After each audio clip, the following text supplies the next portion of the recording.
चलिए आइए अब हम लोग पढ़ते हैं टाइप्स ऑफ कॉस्ट के बारे में। कॉस्ट के बहुत सारे टाइप्स होते हैं, एक एक करके हम लोग उनके बारे में पढ़ेंगे।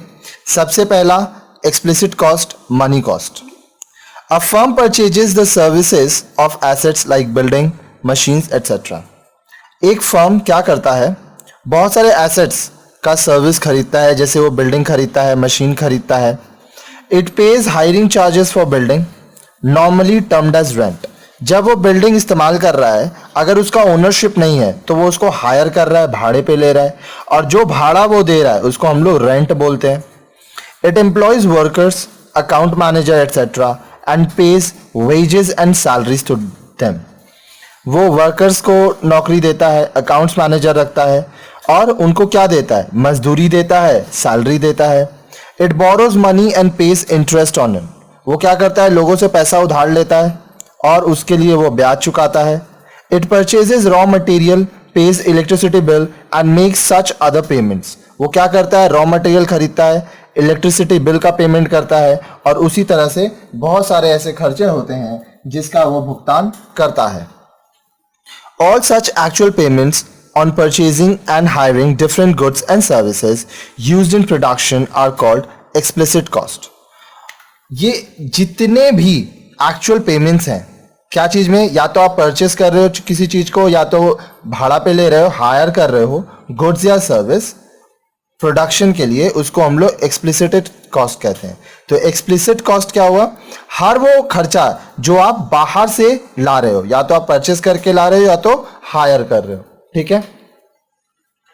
Normally in business the accountant takes into account only the actual money expenditure as cost. तो देखिए बिजनेस में क्या होता है, जो अकाउंटेंट होता है, जो आपका सारा हिसाब किताब लिखता है, वो मनी एक्सपेंडिचर को ही कॉस्ट मानता है और उसी को लिखता है। So in business the cost is normally the explicit cost only. तो बिजनेस में क्या है, जो एक्सप्लिसिट कॉस्ट है वही आपका कॉस्ट है। कॉस्ट को हिंदी में हम लोग क्या कहते हैं, हिंदी में हम लोग इसको लागत कहते हैं, ठीक है। अब आगे देखिए, नेक्स्ट है हमारा इम्प्लिसिट कॉस्ट। अब ये इम्प्लिसिट कॉस्ट क्या होता है, इम्प्लिसिट कॉस्ट का मतलब होता है इम्प्यूटेड कॉस्ट, ठीक है। एक्सप्लिसिट वो होता है जो आप बाहर से ले रहे हो, इम्प्लिसिट आप अपनी तरफ से जो चीज दे रहे हो वो हो गया सब आपका इम्प्लिसिट। क्या होता है, पढ़िए अब डिटेल में। Many a times we find that all inputs are not always bought or hired by the producer from the market. बहुत बार हम लोग ये देखते हैं कि बाजार से हम लोग सारा इनपुट खरीदते नहीं है और हायर नहीं करते हैं। कुछ कुछ चीजें हमारे पास होती हैं, हम लोग उसका इस्तेमाल कर लेते हैं। Some of the inputs are provided by the entrepreneur or producer himself. कुछ कुछ ऐसे इनपुट्स हैं जो entrepreneur बोलिए या producer बोलिए वो खुद से देते हैं। He may use his own building. अगर उसका बिल्डिंग है खुद का तो वो उसको इस्तेमाल कर सकता है। He may invest his own money in the business. अगर उसके पास पैसा है तो वो बिजनेस में वो पैसा लगा सकता है। He may be the manager of his own firm. वो अपने फर्म का खुद ही मैनेजर हो सकता है। A farmer may cultivate his own land. एक फार्मर है वो अपने ही जमीन पर खेती कर सकता है। If a producer had taken a building from another production unit, he would have paid rent. अब मान लीजिए कोई प्रोड्यूसर है, वो क्या कर रहा है, प्रोडक्शन करने के लिए कोई बिल्डिंग को लेता है, जो बिल्डिंग उसका अपना नहीं है, तो उसके लिए वो रेंट पे कर रहा है। In the same way, if he had borrowed money, he would have paid a certain amount of interest. इसी तरह से अगर जो पैसा वो लगा रहा है वो किसी से उधार लिया है तो उसको इंटरेस्ट पे करना होगा। Similarly, if he had engaged a manager, he would have paid him salary. इसी तरह से अगर वो एक मैनेजर को नौकरी देता तो उसको वो सैलरी देता। But he is not paying these amount explicitly. That is rent for his building, interest on his money and salary for his services, because he has contributed them for his own business.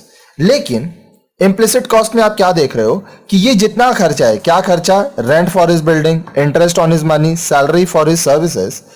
अब ये इसके लिए कोई पैसा नहीं मिल रहा है उसको, ठीक है, क्योंकि वो अपने बिजनेस में ये सब कर रहा है। आप जब अपने बिजनेस में अपने बिल्डिंग का इस्तेमाल करोगे तो आप खुद को रेंट नहीं दोगे। अगर आप अपना पैसा लगाए हो तो आप खुद को इंटरेस्ट नहीं दोगे। अगर आप खुद मैनेजर हो, खुद सर्विसेज दे रहे हो तो आप खुद को सैलरी या वेजेस नहीं दोगे। So market value of these self-owned and self-supplied input must be calculated. तो इस सिचुएशन में क्या होगा, जो मार्केट वैल्यू है क्या चीज का, वो सब चीज जो कि आप खुद से दे रहे हो, अपना ओनरशिप वाला चीज, जैसे बिल्डिंग हो गया, ठीक है, आपका मनी हो गया, या आप खुद से काम कर रहे हो, अपना सर्विसेज दे रहे हो, इसका मार्केट वैल्यू आपको कैलकुलेट करना होगा. It is therefore a cost to the producer. इसलिए ये क्या है, प्रोड्यूसर का एक कॉस्ट है. अब ये क्यों है ये समझिए.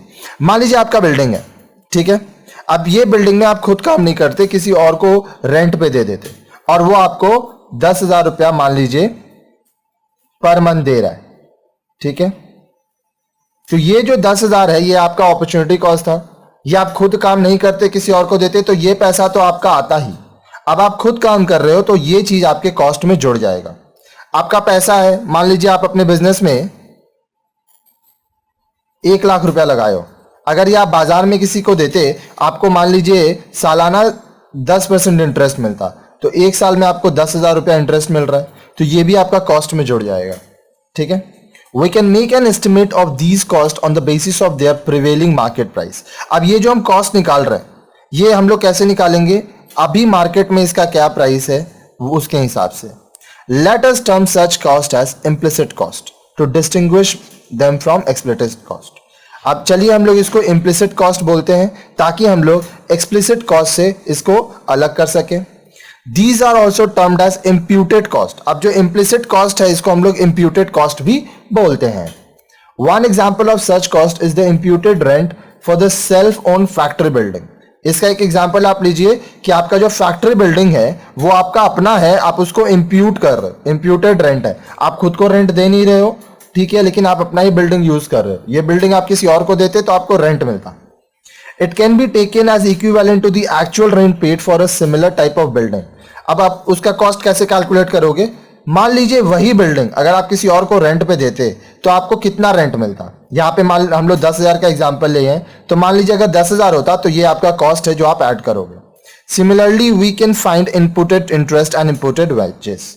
इसी तरह से हम लोग इंटरेस्ट का भी कैलकुलेशन कर सकते हैं कि अगर हम लोग अपना पैसा कहीं और लगाते तो कितना इंटरेस्ट मिलता, या वेजेस अगर हम कहीं और काम कर रहे होते तो हमको कितना मजदूरी या सैलरी मिलता.